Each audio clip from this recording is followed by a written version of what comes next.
नमस्कार दोस्तों, स्वागत है आपका मस्ती की पाठशाला बाई आर.के. में। आज हम जानेंगे हिंदी व्याकरण के एक बहुत ही महत्वपूर्ण टॉपिक उपसर्ग और प्रत्यय के बारे में। यह टॉपिक हर परीक्षा में पूछा जाता है, इसलिए इसे अच्छे से समझना बहुत ज़रूरी है। तो शुरुआत करते हैं। उपसर्ग क्या होता है? किसी शब्द के आगे जो शब्द जुड़कर उसके अर्थ में परिवर्तन करता है, उसे हम उपसर्ग कहते हैं। अगर ये ऐसे नहीं समझ में आ रहा है तो इसकी सबसे सरल जो परिभाषा है, वे शब्द जो मूल शब्द के आगे लगकर उनका अर्थ बदल देते हैं, उपसर्ग कहलाते हैं। यानी जो उपसर्ग हुआ, जो वह मूल शब्द के आगे या पहले लगेगा। अब ये मूल शब्द क्या होता है? वे शब्द जिनमें कोई परिवर्तन नहीं होता, मतलब वे स्वयं में अपना अर्थ रखते हैं। यानी शब्द की वह सार्थक इकाई जो अपना स्वयं का पूरा अर्थ रखता है, मूल शब्द कहलाता है। तो देखेंगे, जैसे नाम है, नाम में हमने सु उपसर्ग लगाया तो क्या हो गया? सुनाम। सुनाम का मतलब होता है अच्छा नाम। शुद्ध, शुद्ध में अ लगाया, अशुद्ध। योग में प्रति लगा दिया, प्रतियोग।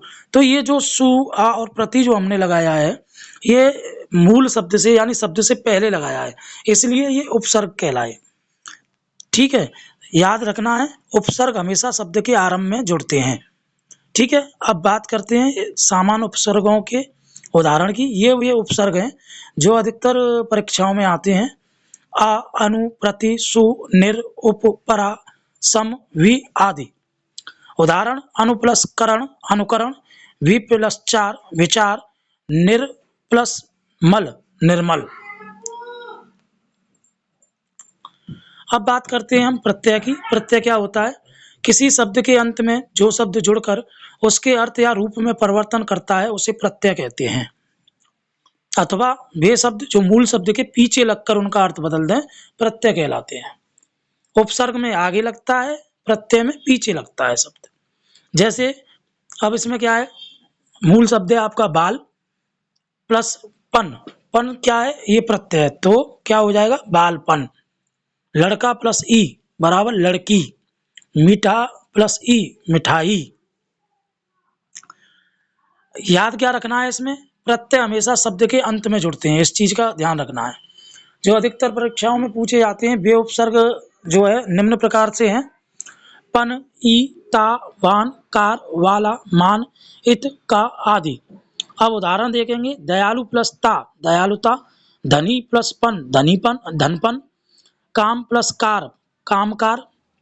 अब फर्क समझना है, उपसर्ग शब्द के आगे जुड़ता है, प्रत्यय शब्द के पीछे जुड़ता है।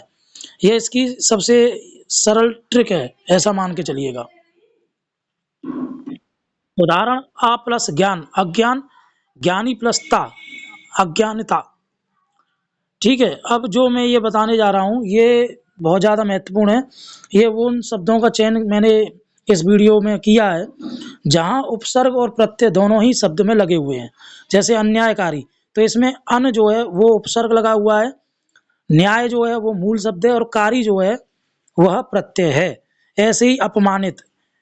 ठीक है, अपमानित में क्या है? अप जो है वो उपसर्ग है, मान जो है वो मूल शब्द है, और इत जो है वो प्रत्यय है।